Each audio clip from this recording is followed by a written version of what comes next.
যারা যারা পাওয়ার কথা না তারাই পায়, জায়গা আছে হেরাই পায়, কিন্তু যারা গরিব হেরা পায় না। জাটকা ইলিশ রক্ষায় আজ ১ মার্চ মধ্যরাত থেকে ২ মাস মেঘনা নদীতে ইলিশ সহ সব ধরনের মাছ ধরা নিষিদ্ধ ঘোষণা করেছে সরকার। নিষেধাজ্ঞা চলাকালে নৌকা ও জাল মেরামতের কাজে ব্যস্ত সময় পার করছেন লক্ষ্মীপুরের জেলেরা। তবে বিকল্প কর্মসংস্থান না থাকায় ঋণের দেনা নিয়ে দুশ্চিন্তায় রয়েছেন অনেকে জেলে। সরকারি খাদ্য সহায়তাও না পাওয়ার অভিযোগ রয়েছে অনেকের। জেলা মৎস্য বিভাগ জানিয়েছে, নিষেধাজ্ঞার সময় বিজিএফের জাল বিতরণ কার্যক্রম ইতোমধ্যে শুরু হয়েছে। ইলিশের বেড়ে ওঠা ও জাটকা সংরক্ষণে চাঁদপুরের ষাটনাল থেকে লক্ষ্মীপুরের রামগতির চর আলেকজান্ডার এলাকা পর্যন্ত ১০০ কিলোমিটার মেঘনা নদীকে ইলিশের অভয়াশ্রম ঘোষণা করেছে সরকার। এ সময় জাটকা ইলিশের নিরাপদ বিচরণ ও বড় হওয়ার লক্ষ্যে ১ মার্চ থেকে ৩০ এপ্রিল পর্যন্ত মেঘনা নদীতে সব ধরনের মাছ ধরা নিষিদ্ধ করেছে প্রশাসন। এ সময় ইলিশ আহরণ, সংরক্ষণ, পরিবহন ও বাজারজাতকরণও নিষিদ্ধ করা হয়েছে।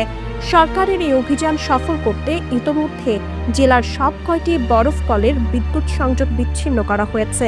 এছাড়া মাছঘাট সংলগ্ন বাজার, নৌকা ও ট্রলারের জ্বালানি তেলের দোকান বন্ধ রাখা সহ বিভিন্ন কর্মসূচি হাতে নিয়েছে স্থানীয় প্রশাসন।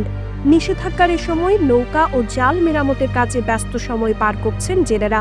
তবে এবারের নিষেধাজ্ঞা ও রমজান একই সময়ে হওয়ায় এবং সরকারি সহায়তার চাল না পাওয়ায় জেলে পরিবারগুলোতে হতাশা দেখা গেছে। এদিকে ভিজিএফ কার্ডের মাধ্যমে চাল পেতে কার্ড প্রতি ২ থেকে ৩ হাজার টাকা ঘুষ নেওয়ার অভিযোগ করেছেন অনেকে জেলে। অপরদিকে বিকল্প কর্মসংস্থান না থাকায় ঋণের দেনা নিয়ে দুশ্চিন্তায় রয়েছেন তারা। সুযোগ সুবিধা স্যার পাই না, পাইছি আর ৩ বছর আগে একদিন এনো মসুর ডাল দিছিল আর ইয়ার দিছিল, মিঠাই দিছে আর সিরাপ দিছে। রোজার দিন অনেক কষ্ট, যে বাচ্চা বলাই লিয়ে বাদে অভিযোগ আরও কিস্তি মিস্তি দিতে হবে না, চলাই খুব কষ্ট। আমরা অন্তামিক আজ ১৬-১৭ বছর জাল বাই জেলে কাঠ পাইনি অন্তামিক। জাটকা সংরক্ষণে নিষেধাজ্ঞার এই ২ মাস মৎস্য আড়ত ও বরফকল বন্ধ রাখার আশ্বাস দিয়েছেন বরফকল ও মৎস্য ব্যবসায়ীরা। একই সঙ্গে সরকারি নির্দেশনা কার্যকরে সংশ্লিষ্ট বিভাগের প্রতি দাবি জানান তারা। এখন বিভিন্ন জেলাতে ধরেন আমাদের অপর সাইডে ভোলা বা রামগতির অন্য দিকে পোয়া মাছ ধরে, ওটা নিষিদ্ধ নয়, কিন্তু আমাদের জেলাটাতে পোয়া মাছ ধরতে দেয় না। এখন আমাদের একটা দাবি, পোয়া মাছটা যেন ধরতে দেয়, কারণ পোয়া মাছটা ২ মাস থাকে, ২ মাস পরে আর নদীতে পোয়া মাছটা থাকে না। যারা সরকার যা করে দেয় হেরা তো আম করে দেয় না, দিলে তো আমরা পাইতাম। এই আর এই সংসার আমি তো জানি না। সরকার এই যে ২টা মাস, একটা মাস অভিযান দিলে ভালো হইতো। ১ মাস যেমনি এমনি দেনা করে খাইতাম, ২টা মাস এটা কিন্তু আমগুলো জানলে লাগে অনেক দুঃখের ব্যাপার।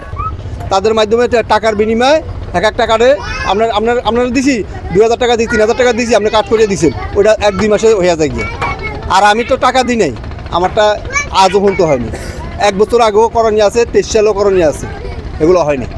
জেলা মৎস্য কর্মকর্তা বলেন, লক্ষ্মীপুরের ২৯,০৬০টি জেলে পরিবারের জন্য ৪,৬৪৯ মেট্রিক টন চাল বরাদ্দ দেওয়া হয়েছে। ইতোমধ্যে কমলনগর উপজেলা সহ ৪টি উপজেলায় ৪০ কেজি হারে ভিজিএফের চাল বিতরণ কার্যক্রম চলছে। নিষেধাজ্ঞা সফল করতে টাস্কফোর্স কমিটি গঠন করা হয়েছে। আমরা ভিজিএফ দেব ৪ মাস, ফেব্রুয়ারি সহ, ফেব্রুয়ারি, মার্চ, এপ্রিল, মে ৪ মাসে জেলেদের আর্থসামাজিক অবস্থার কথা বিবেচনা করে সরকার সিদ্ধান্ত নিয়েছে ২ মাস হলেও যাতে ৪ মাস সাপোর্ট দিলে তারা যে একটু সাপোর্ট পায়। লক্ষ্মীপুরের ৪৬,০৪৯ জন নিবন্ধিত জেলে রয়েছেন। এর মধ্যে ২৯,০৬০টি জেলে পরিবারকে সরকারি সুবিধার আওতায় আনা হলেও ১৬,৯৮৯ জন জেলে ভিজিএফ প্রাপ্তি থেকে বঞ্চিত হচ্ছেন। তবে বেসরকারি হিসাবে এ জেলায় কর্মরত জেলের সংখ্যা প্রায় ৬৫,০০০। রিপোর্ট করেছেন রাকিব হোসাইন রনি।